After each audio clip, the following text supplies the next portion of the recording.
नमस्कार दोस्तों, मैं हंसराज महावर आपका हार्दिक स्वागत करता हूं। जिन साथियों को संस्कृत में अनुवाद करने में कठिनाई आती है, कठिनाई महसूस करते हैं, उन साथियों के लिए हम संस्कृत अनुवाद का एक सरलतम तरीका लेकर आए हैं, जिसके माध्यम से आप मात्र 15 मिनट में संस्कृत में अनुवाद करना सीख जाएंगे। तो आइए हमारे साथ बने रहिए इस वीडियो में और प्रारंभ करते हैं संस्कृत में अनुवाद करने का जो तरीका है वो देख लेते हैं। संस्कृत में हमें अनुवाद करने से पहले वचनों को जानना बहुत ज़रूरी होता है। संस्कृत में 3 वचन होते हैं। संस्कृत में कितने वचन होते हैं? संस्कृत में 3 वचन होते हैं। उसमें पहला है एक वचन। पहला कौन सा है? एक वचन। एक को सूचित करने वाला, एक को सूचित करने वाले को एक वचन कहते हैं। एक का बोध कराने वाला, एक की संख्या का ज्ञान कराने वाले को हम एक वचन में रखते हैं। द्विवचन है, दूसरा है द्विवचन। 2 को सूचित करने वाला द्विवचन कहलाता है। 2 को सूचित करने वाला क्या कहलाता है? द्विवचन कहलाता है। और उसके बाद में आता है तीसरा बहुवचन। बहुवचन है 2 से अधिक की संख्या का बोध कराने वाला या 2 से अधिक को सूचित करने वाला बहुवचन कहलाता है। जैसे एक वचन में एक की संख्या वाला रहेगा, वह पढ़ता है, वह पढ़ता है।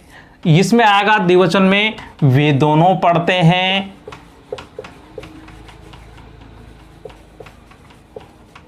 वह पढ़ता है, वे दोनों पढ़ते हैं, वे सब पढ़ते हैं, वे सब पढ़ते हैं। इससे स्पष्ट हो जाता है कि एक वचन एक की संख्या का बोध कराने वाला, एक को सूचित करने वाला, एक का ज्ञान कराने वाला, उसको एक वचन में रखेंगे। 2 का ज्ञान कराने वाला, 2 को सूचित करने वाला, 2 को बोध कराने वाला द्विवचन कहलाता है। और 2 से ज़्यादा का ज्ञान कराने वाला, 2 से अधिक को सूचित करने वाले को हम बहुवचन कहते हैं। वचन के पश्चात हमें एक और आवश्यक जो है वो होता है पुरुष। क्या होता है? पुरुष। पुरुष कितने होते हैं?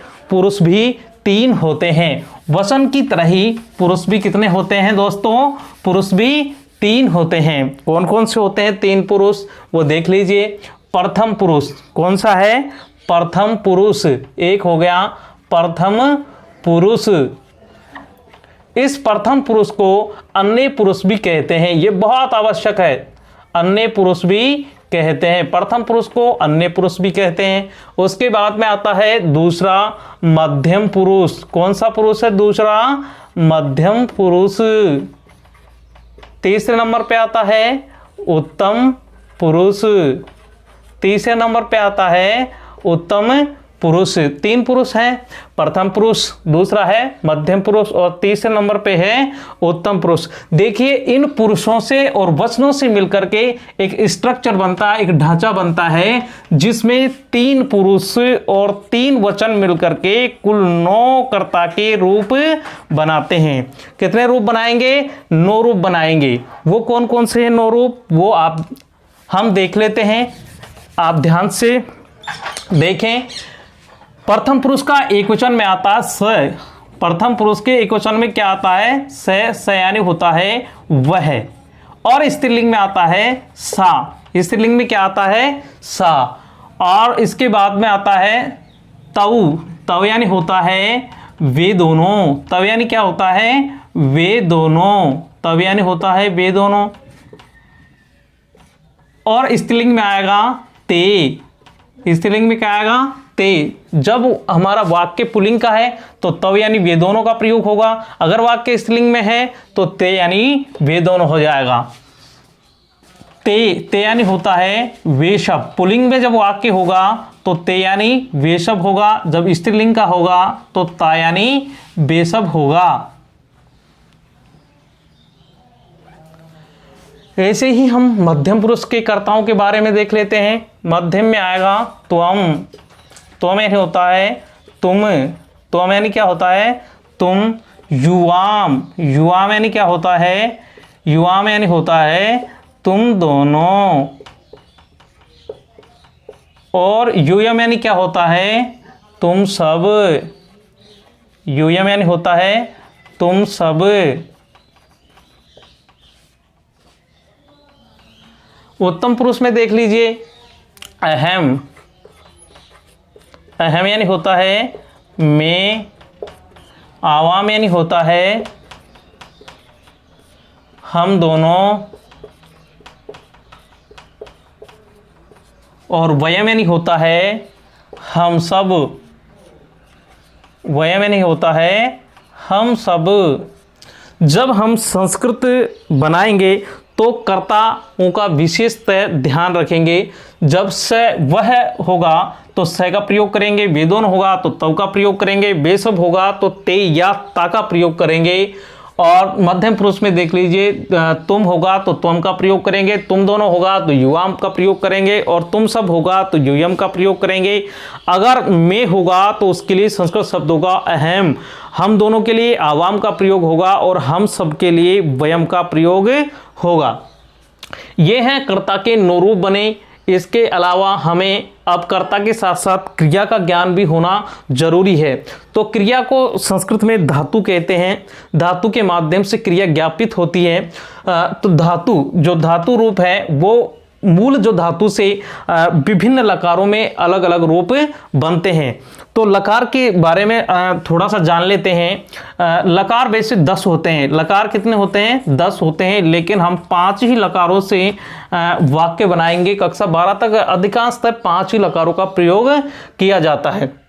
देखिए इसमें कौन कौन से हैं ये 5 लकार। पहला है लट लकार, दूसरा है लंग लकार, तीसरा है लिरट लकार, चौथा है लोट लकार, और 5वां है विधि लिंग लकार।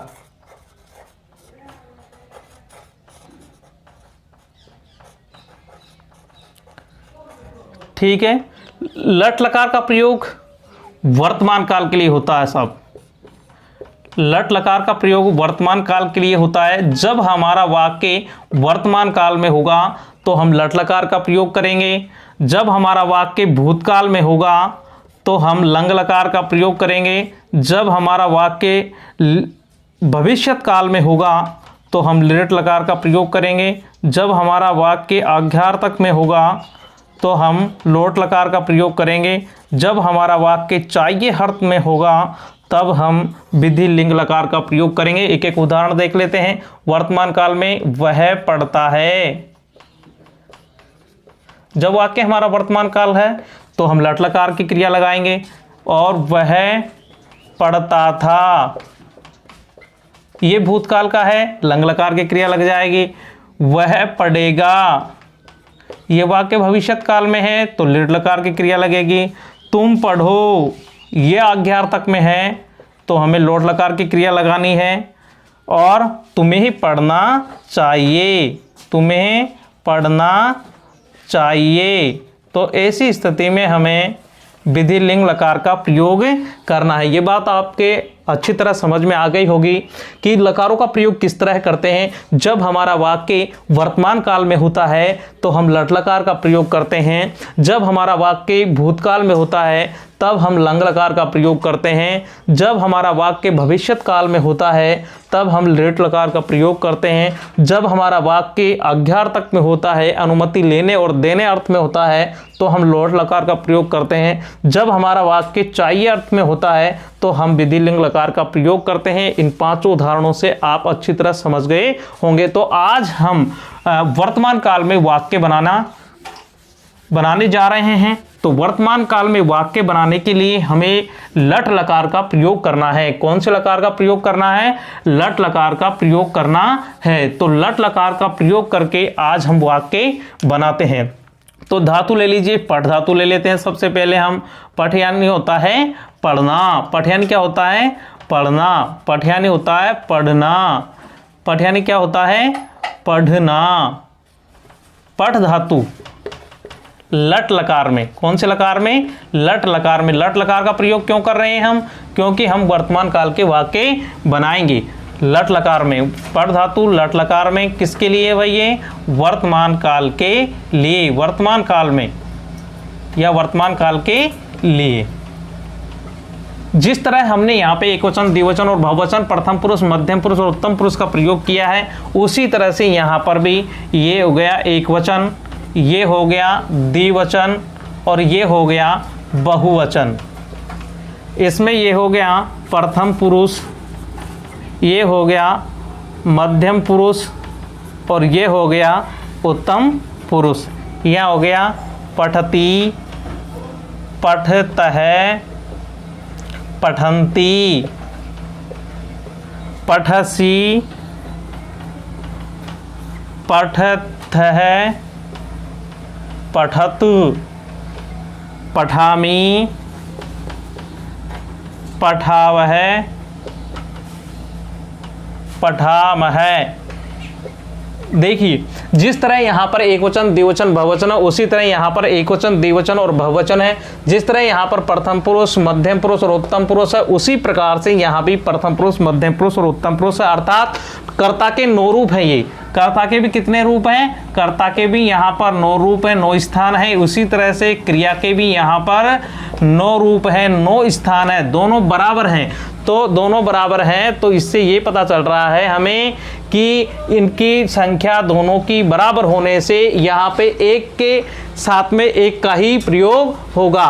तो एक और इम्पोर्टेंट बात हमारी ये है कि जो कर्ता होता है, कर्ता, अब हम संस्कृत में, हमारा काम हो गया कंप्लीट, हम संस्कृत में अब डायरेक्ट वाक्य बनाने जा रहे हैं। तो एक बात और अवश्य ध्यान रखनी है हमें कि कर्ता, कर्ता जिस पुरुष के जिस वचन का होगा,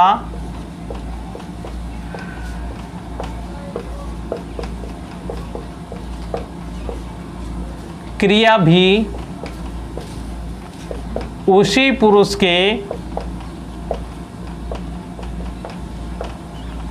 उसी वचन की होगी।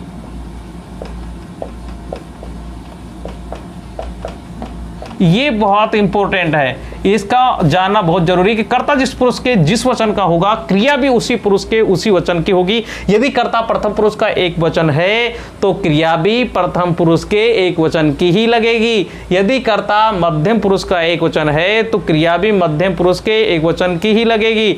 यदि कर्ता उत्तम पुरुष का एक वचन है तो क्रिया भी उत्तम पुरुष के एक वचन की लगेगी। इसी तरह से कर्ता अगर प्रथम पुरुष का बहुवचन है तो क्रिया भी प्रथम पुरुष के बहुवचन की लगेगी। यदि कर्ता उत्तम पुरुष का बहुवचन है तो क्रिया भी उत्तम पुरुष के बहुवचन की लगेगी।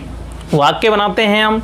वह पढ़ता है, वह पढ़ता है, वह पढ़ता है की संस्कृत बनेगी। अब वह की संस्कृत क्या होगी? देखिए ऊपर वह ये रहा, तो वह की संस्कृत आएगी स क्यों आएगी? सा क्यों नहीं आ रहा? कि वाक्य हमारा स्त्रीलिंग में होता है तो यहाँ पे सा आ जाता, लेकिन वाक्य हमारा वह पढ़ता है अर्थात पुरुष जाति का बोध हो रहा है तो यहाँ आ जाएगा स